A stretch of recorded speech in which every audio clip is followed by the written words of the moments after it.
Section 5.2 is on using perpendicular bisectors. So how can you use a perpendicular bisectors to solve problems? So it's been a while since we really talked about perpendicular bisectors, but they are segments, rays, lines, or planes that are perpendicular to a segment at its midpoint. So it would look like this.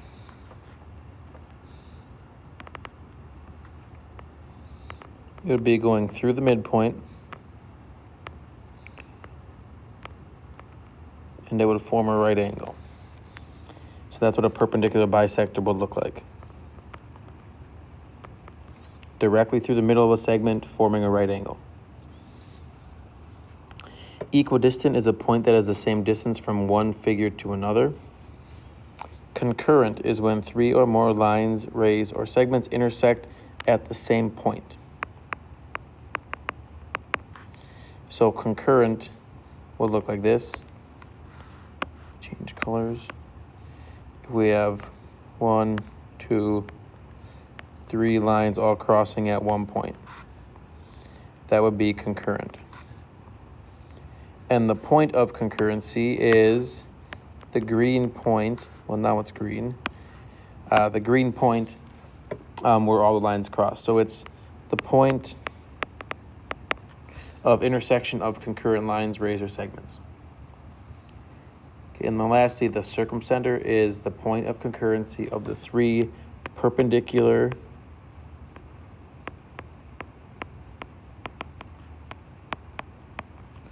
bisectors of a triangle.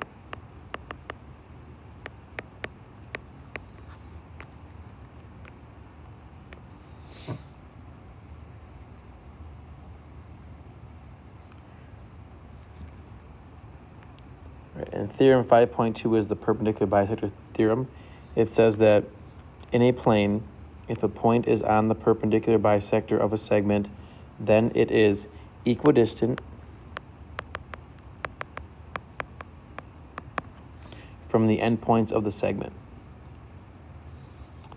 So basically, if line CP, so here's line CP, is the perpendicular bisector, notice it's forming a perpendicular line and it cuts it in half.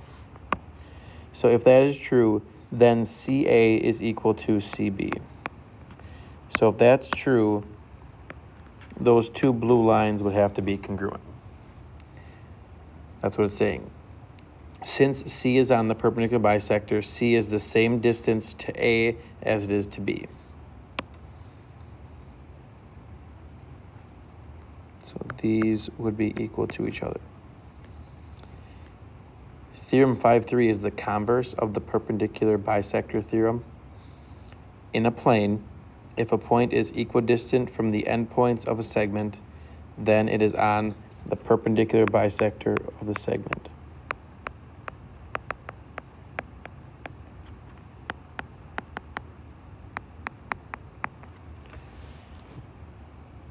So if DA equals DB, so if this segment, those two blue segments are congruent to each other, then we know that D lies on the perpendicular bisector of AB. So in this case, it would lie on line CP. So if it's equidistant, it's on the perpendicular bisector. And if it's on the perpendicular bisector, then it's equidistant from the two endpoints.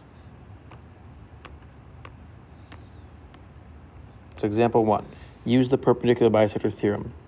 Line AC is the perpendicular bisector of segment BD. So AC is perpendicular and it cuts BD in half. And we have to find AD.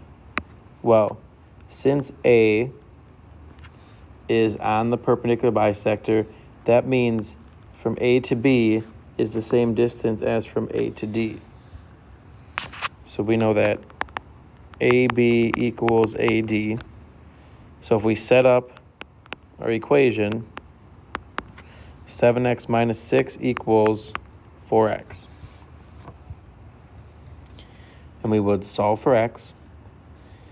So I'm going to get rid of the x that's on the left side and move it to the right. So minus 7x would give me negative 6 equals negative 3x. And then how do we get rid of that times negative 3? We divide by negative 3. So x equals positive 2. We found x. So now we got to use x to find AD. So to find AD is equal to 4x. So that means AD is equal to 4 times 2. And 4 times 2 is 8. So AD equals 8.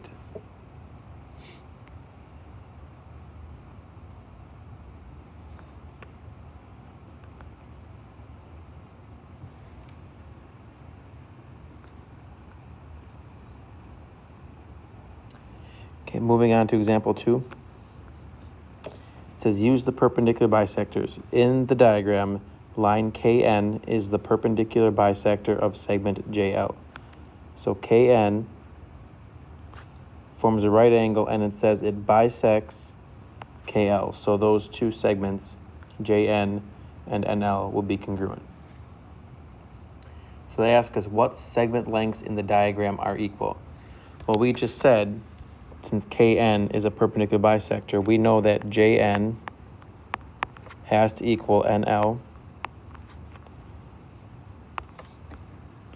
We also can see that JM is equal to ML, right? They're both 13. And then do you see that K up here is on the perpendicular bisector?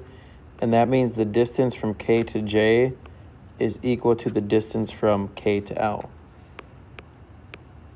So KJ is equal to KL.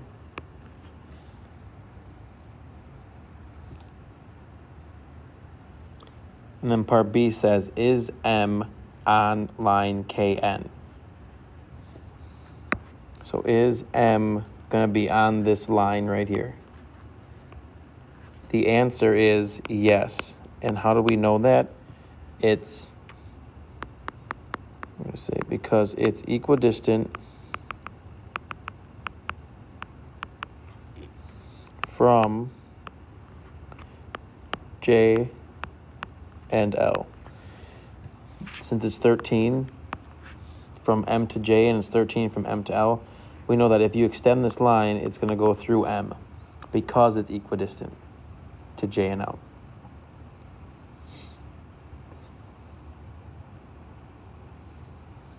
Okay, checkpoint.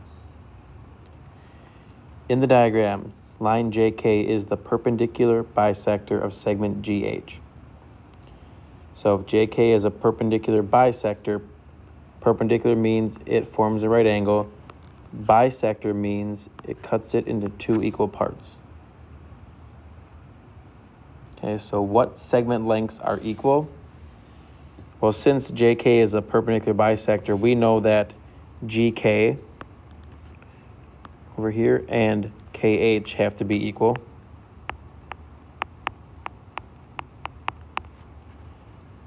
We also can see that from G to F is 4.1, and F to H is also 4.1. And then lastly, these two red lines, since J is on the perpendicular bisector, we know that J is the same distance to the two endpoints. So from J to G is equal to J to H. Those would be equal. And then they say find GH. So to find GH, we first have to find X. And we know that 2X is equal to X plus 1. Right? Since K is a midpoint. So if we solve this, you subtract X. So you'll get X on the left side, because 2X minus X is X. So we get X equals 1.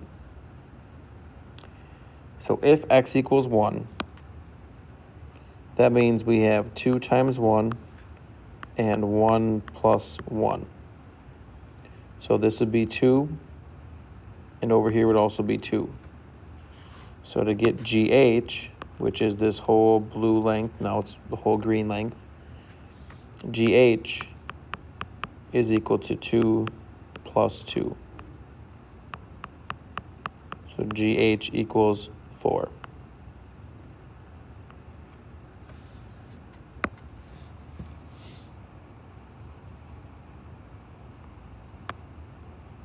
Okay, and we have one more theorem for today.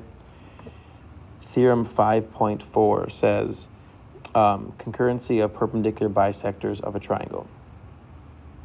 The perpendicular bisectors of a triangle intersect at a point that is equidistant from the vertices of the triangle.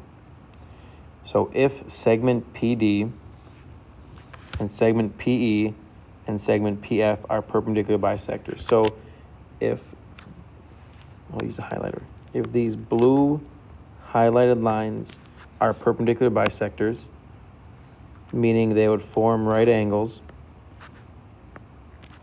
and they would cut the sides in half.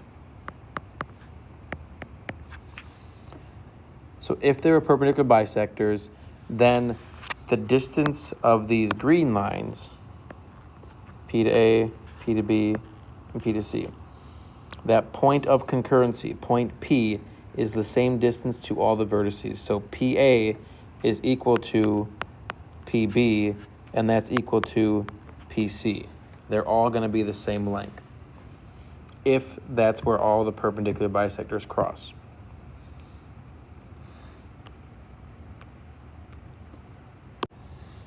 Okay, and then example 3 kind of has a real life example to it. It says 3 friends are playing catch.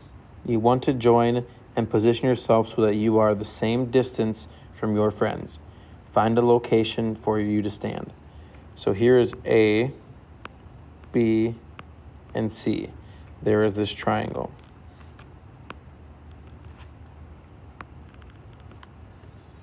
Okay, so if we were to draw this, I'll draw it a little bigger over here. A, B, C. That's where your friends are. So what you want to do is find out where all the perpendicular bisectors cross. So I'm going to use a different color. I will use yellow. So find the midpoint. I'm just going to kind of rough guess. Let's say this is the midpoint of segment AC. And I'm going to draw a perpendicular bisector through there. And then I'm going to find about where is the midpoint for segment BC. And I'm going to draw a perpendicular line through there. And then find the midpoint of AB and draw a perpendicular line through there. So where all these perpendicular bisectors that I drew, those yellow lines, where they cross, they all will cross, and I just sketched this. It's not exact. Let's say this crosses at point U. Where all the perpendicular bisectors cross is the same distance to all the vertices. So that means from U to A, and from U to B, and U to C is the same distance. So point U is where you would stand.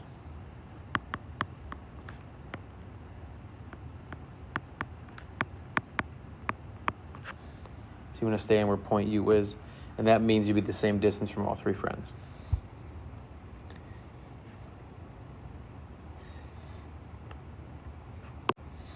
Right, and then checkpoint 3 just kind of does the same thing, so we're just going to skip that to save time, and we're going to end right there.